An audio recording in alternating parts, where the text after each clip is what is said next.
Hey everybody, Coach Still Bill here, coming to you from the front porch. Views from the front porch. I just got home a few minutes ago from the Sheriff Department where I sat down and interviewed with Sheriff John Tate of Holmes County. We talked about the open carry laws that have been passed and how it would affect citizens here in Holmes County, upcoming rodeo events, his perspective on it, and what his people's perspective on this will be. And then we moved on over into just basically life in Holmes County and had discussions about drug addiction treatment and things of that nature. But it was just a really good, wholesome sit down with the top cop of Holmes County and allow him to give insight to the way he views the world and how he likes to be treated as well as treat everyone that he encounters. Y'all enjoy the video. Love you, mean it. See you later. Bye. All right, we are there. Welcome to the Holmes County Sheriff's Department here in Bonifay, Florida. We're fixing to go inside and have a little chit chat with our sheriff. And it looks like the chief of police might be here, so good deal. I'll be back.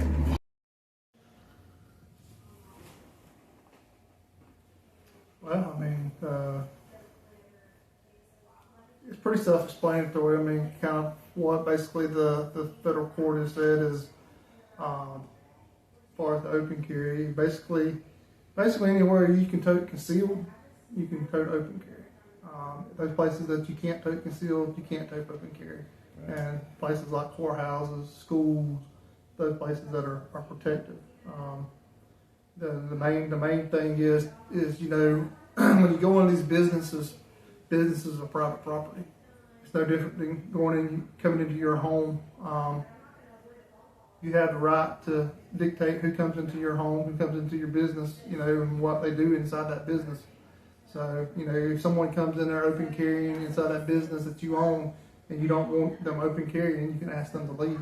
And if they refuse to leave, then they would call law enforcement and we would come out there and, you know, ask them to leave nicely. And if they refuse, then probably end up effecting an arrest for trespass after one. And if they're armed, it becomes armed trespass. So basically, overall, and this is the way I've taken everything that I've seen, with the exception of some agencies having a little bit of a wait period on some things, really the only thing that has changed so far as the law goes with being armed is the simple fact that now in the state of Florida, when they actually iron it out, but as it is right now until they get it ironed out, open carry is really the only change to any of the rules. Right. Right. And so basically, you know, wherever you can concealed carry, you can open carry. Right. Of course, you know, when you go in a courthouse and you go in on school campuses and stuff, you're not allowed to carry a gun, period, in those places, and those still are the same for open carry. I'm not an attorney, and I don't like to split hairs with people or anything like that. But I did see a couple of attorneys talking about the fact that there's going to be a lot of debate because the statutes cover you can't conceal carry here, you can't conceal carry there, etc. And this will be for people who's just going to jump up and challenge it because they can, just to throw bricks in the water, I guess. Right.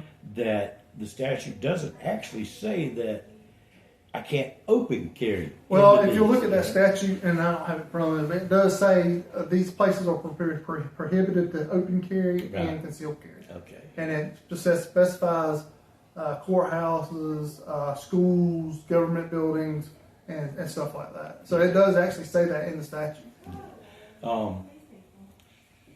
We've got a big event coming up in the next few days. Mm-hmm. What's your predictions? I'm sure that somebody's going to try it, but you know, we've already had a discussion with the attorneys and everything. The pro rodeo is a professional sporting event, right. And that is one of the places you cannot open carry or conceal carry. So if we see somebody open carrying, they're going to be asked to put it in their vehicle or leave because it is a professional athletic event, and they're not allowed to carry it in there. Right.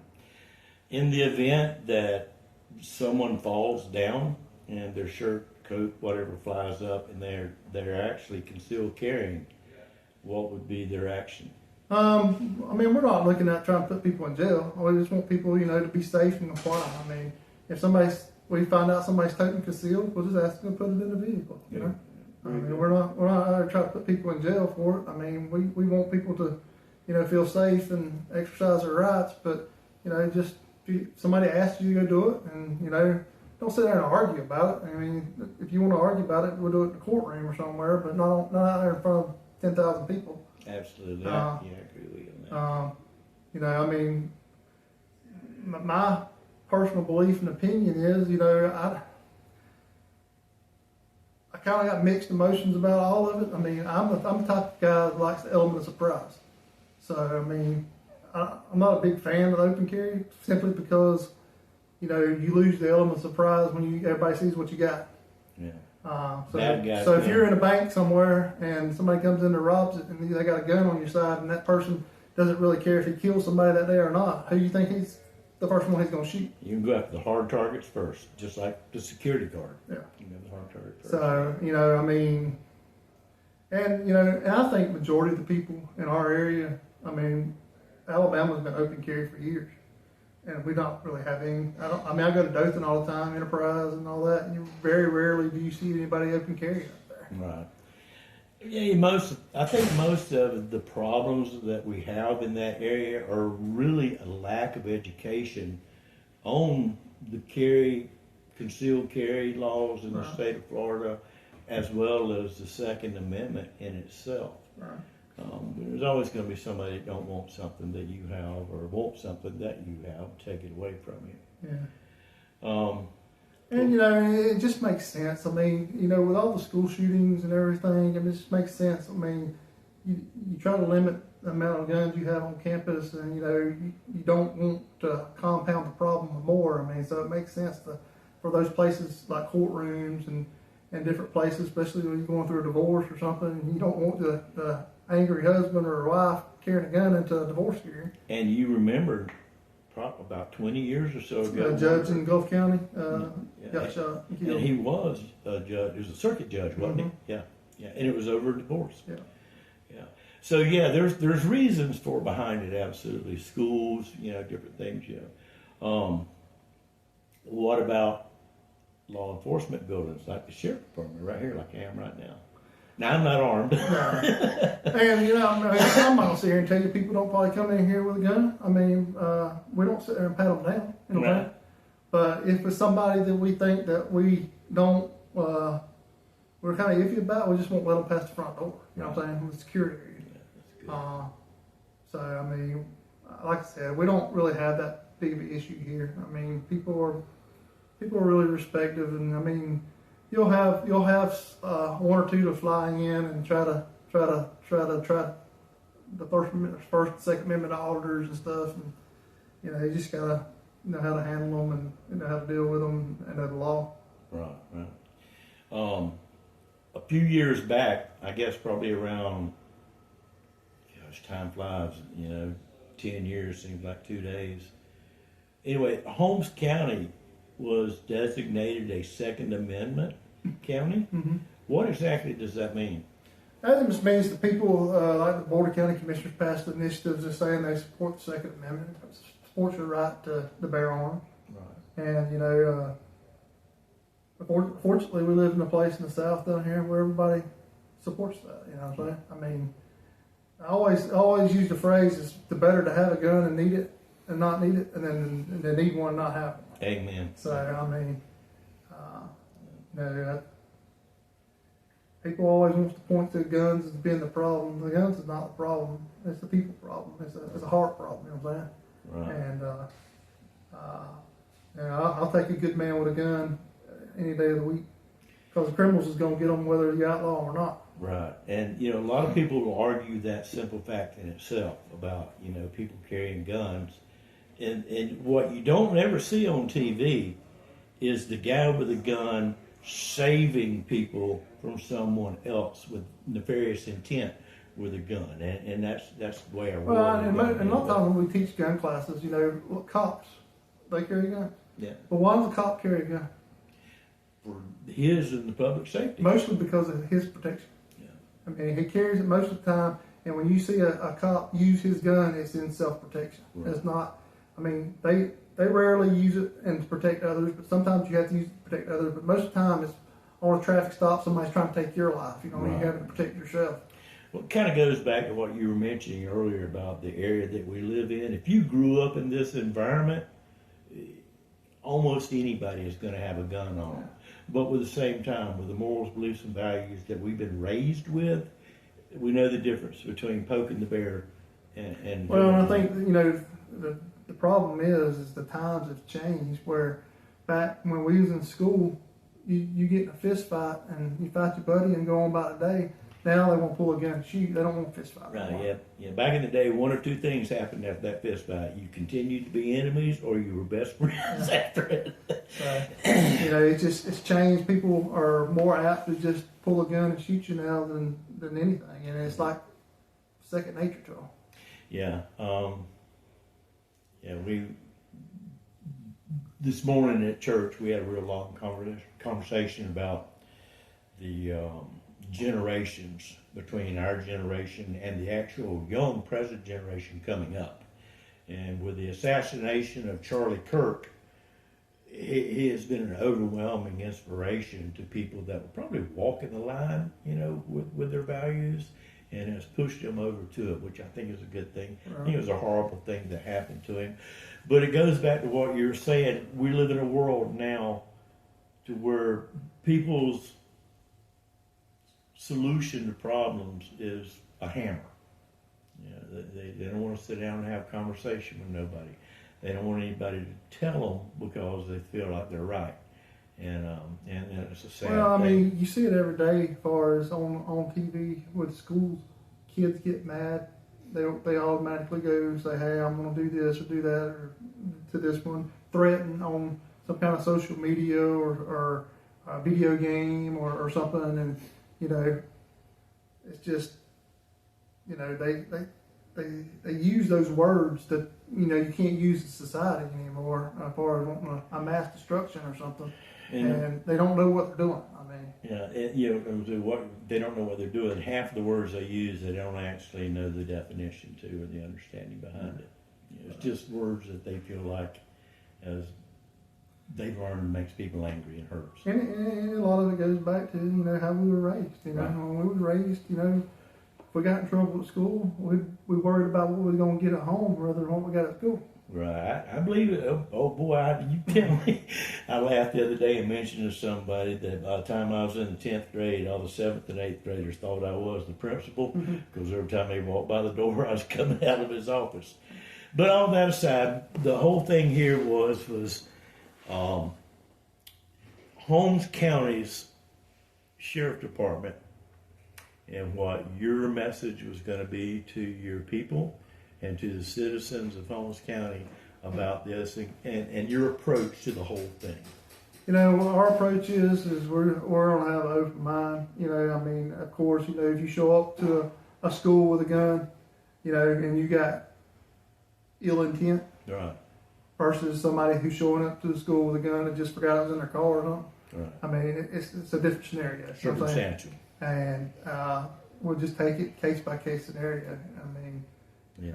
it's not a some people like to work off black and white, but you know, sometimes you got to have that gray area. I think that's a lot of people's fear, that a lot of law enforcement doesn't take the time to look into the circumstances. They just deal with it on black and white, face on face at the moment. Right. And don't actually look at the. And you can't do that. I mean, in law enforcement, you got to be able to be objective. I mean, you got to be able to look at the situation and see, you know, somebody just made an honest mistake on something, or if somebody comes there with ill intent, you know what I'm saying? And it dictates how you handle the situation. And, you know, I mean, if you go in there in a black and white, you know, it's going to be chaos. As the old saying goes, you go looking for a fight, you're going to find one. Yeah, and, you know, I mean, sometimes people, I mean, I've been to doctor's offices. I wear one, you know, on me, and it'll have it on there, no guns allowed in the doctor's office. And I'm so used to wearing it when I get in there and they start to examine me and I forgot I got it on. Well, mine is when they ask me to step up on the scales, I'm like, oh, wait a minute. But none of them have ever said a word to me. No, Yeah. and that's where you go back to the black and white and gray. You know what I mean? You know, most of the time, if I got my britches on, I got my gun on. You know, and you know, sometimes we forget to, you know. Of course, you know, being a law enforcement, it allows me to tow to other places, so other ones, you know, might not be able to. But you know, when I retire one day, I'll still be able to tote it. But you still get used to toting it in those places, and sometimes you forget. You know, It's like a seatbelt. Yeah. It's just part of your attire. But that's where you got to have discernment, you know, and you know, and find out what's going on, and they didn't really mean any, you know, intent is a lot as far as making it a crime. You know, I'm not naive. We go to football games, you know, here in the county, and technically you're not supposed to carry guns in football games. You know, we're not sitting up there patting everybody down, but is there people probably tote concealed in a football game? More than likely. Absolutely. Here they are. Yeah. And if somebody brings it to our attention and say, hey, they got a gun, we'll politely go over and ask them, say, hey, listen, you know, somebody said you got a gun. You mind? Will you please go put it in the car, put it up, you know, and not make a big deal about it, you know what I'm saying? It's one of the positive attributes, I think, of living in a small community. You know people by face, but you know them by reputation more than anything else, because you know nothing travels faster than bad news. Right. But and you can. Somebody's gonna, if you do anything, that's what I used to tell my kids all the time. I don't care what you do, I don't care where you're at. Somebody somewhere is gonna see you. And that person that sees you is gonna know somebody that knows somebody that knows you. And eventually it's gonna get back to me. So Yeah, there's no secrets in small towns. yeah, there's not.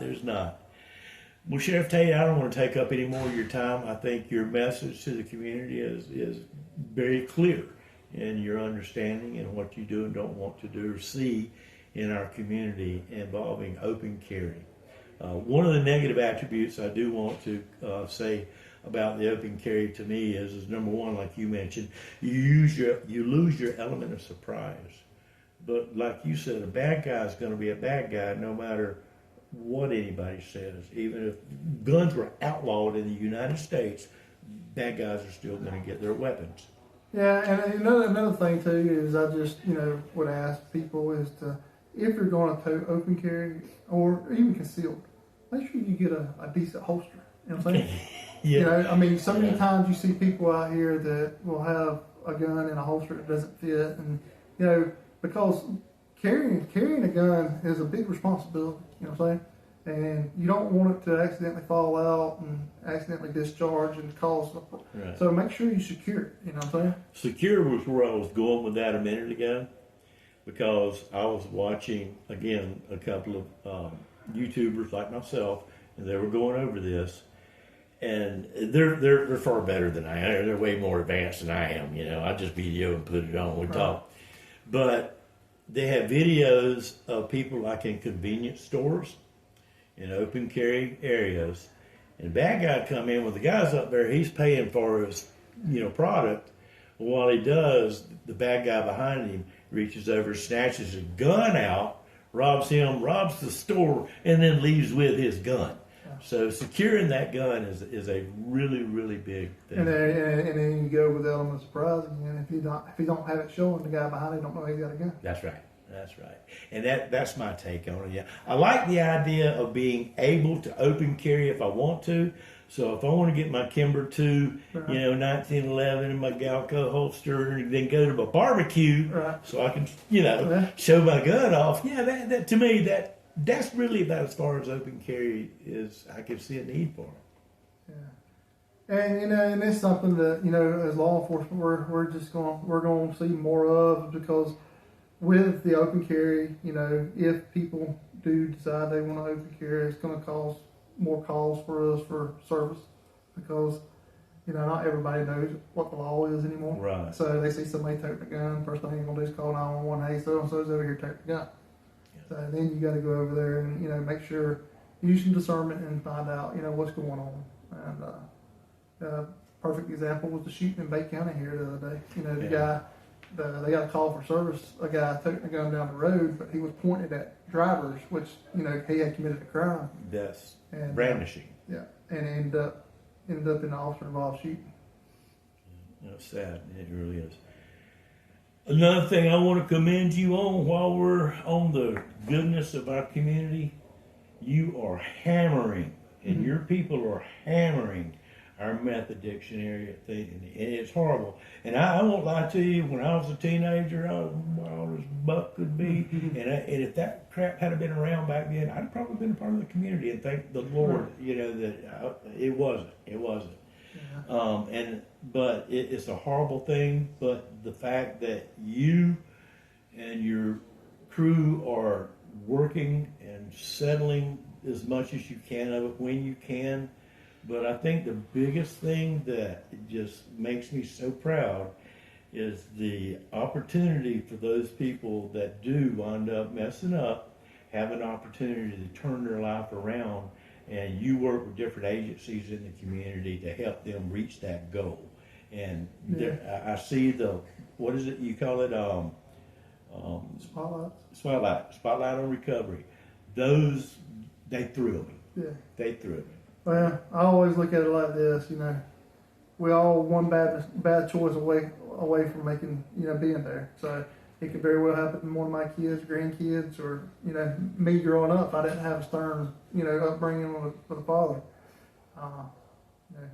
The fear of your daddy sometimes keeps you on a straight path. And,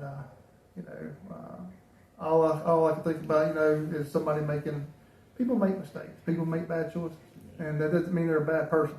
That just means they need to get back on the right road and get back to where they're headed. And, a lot of times we afford people a second chance, sometimes a third chance. And there's a lot of good people out there who's turned their lives around. There's some out there that's not going to turn their lives around because that's just the life they live. But, we try to give everybody an opportunity to make that choice, and if we can. Yeah, it's a wonderful thing. And I want to tell you, there is praise and prayer for you in that area, and all areas too, that you don't understand, you don't know, you're not aware of, but I'm letting you know that the community is just at all with your service and your leadership. It takes a team. It's not me. It's the churches. It's the staff. It's people go down there to the jail, minister to them people, and I'm just able to provide them a platform, and I'm able to put them in a place where they can be heard and get help. I can't tell you how many times parents have come and sat where you are and just at the wit's end with their kids, and they don't want them to go to jail, but they know that's the best place for them.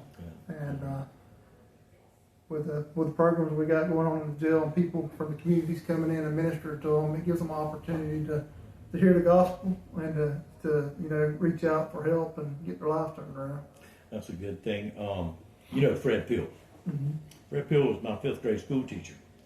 And when I can remember him talking, there's a group of boys, we were out on the playground, and he told me, Stella says, I'm going to tell y'all something. He goes, 60 seconds can ruin the rest of your entire life. And of course, as kids, we're like, what do we do, But if you remembered it from back then, and as an adult, you understand it now. And, having things happen to people. It is a fact. A simple 60 seconds of a bad decision. And I've been in law for 28 years. I've been the sheriff going on 9. And I put a lot of people in jail.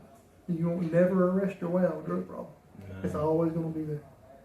There's always going to be somebody out there pushing it. The only way you're going to make a difference is what we're trying to do is trying to get the people to make better decisions, not the one. And, you can look back all the way back to the, early 60s and 40s, and, it was cocaine, it was meth, it was marijuana, it was alcohol prohibition. And, there's always going to be something out there for somebody to grab a hold of. You just got to get them where they don't want it. There you go. And you can arrest and try to take them out of the situation and get them help, but coming in from Mexico and everywhere people importing this stuff in. It's not ever going to quit. You know what I'm saying? Yeah, well, they say as long as there's a demand, there'll always be a supply. Yeah. Just nothing changes but the face and the place. And I can tell you, I've dealt with people in over 28 years. It's been moms and daddies and dealing with the daughters and sons and they're dealing with the same ones and just generational curses and well, I mean when you live around it your whole life, you're kind of accustomed to being around it. You kind of get behind the eight ball. I mean. Well, I've always said that your environment dictates your beliefs, values, and ethic. And if you're not exposed to anything different, that's all you know. And it isn't that you're wrong for not knowing anything else. It's just you've not been taught different. It's just like Daddy said when we were growing up. You run with dogs long enough, you'll catch fleas. That's right. And you run with somebody long enough, he's messing with drugs, and you stay around them long enough, they'll have you on it for too long. My grandmother used to say the same thing. You lay down with dogs, you get up with fleas. And my daddy, now I used to tease Jason and Britt about this. They'd come in the gun store and everything, and I'm like, Sheriff still letting y'all hang out together, They'd laugh, And I said, you know what? I said, I don't know about you two. I said, let me tell you something. I said, my daddy told me one time, you want to know who you are? Look at your friends. And they both looked at each other. He says, all you got to do to figure out who you are is to look at your friends. Well, the old saying is misery loves company. Yeah, that's true. People who are in drug addiction, they're miserable, and they try to, people want to try to drag them out, but more than likely, the other way around, they dragging them down. So, to me, someone like that, it needs a good mentor, but somebody that will be there for them when they're on that breaking edge. Somebody that can, they can talk to, because most of it, I think, is depression and loneliness and trauma, but having somebody, that's one of the big problems is we don't always have somebody we can talk to. And just simply getting a lot of things off your chest will divert a lot of bad decisions. That's the reason a lot of people are in addiction and alcoholics and stuff is because they got that trauma and built up and they don't know how to deal with it. Yeah. Well, we've gone from open carry to life's lessons. And I think it's wonderful. I do. I think it's good. It's good to have a God-fearing man running the county and doing it in a way that the Lord would be happy of us to do it. We try hard. I'm not perfect by no means. I got my own faults, but I try. We all do, but the Bible says, blessed are the peacekeepers, for they will be the children of God. So, then you might not be a combat soldier, but every day you and your men are in combat with problems. So, to me, it holds the same value. All righty. Well, I'm going to quit bothering you. No, you're fine. Yeah. Oh. How you like my cut? I like that. That's nice. Everybody else had their 1 mile picture. I said, I want one that says 50 yards. Yep. Sheriff Tate, thank you very much for letting me bother you and take up your time. Absolutely. And well, there you have it, you two. Man with a plan. Holmes County's top cop, and I am just thrilled that he's a Gator fan and not one of them. I'll just leave it at that. Cold Steel Bill here. Adios, mi amigos. Au revoir. Bye. Wave bye.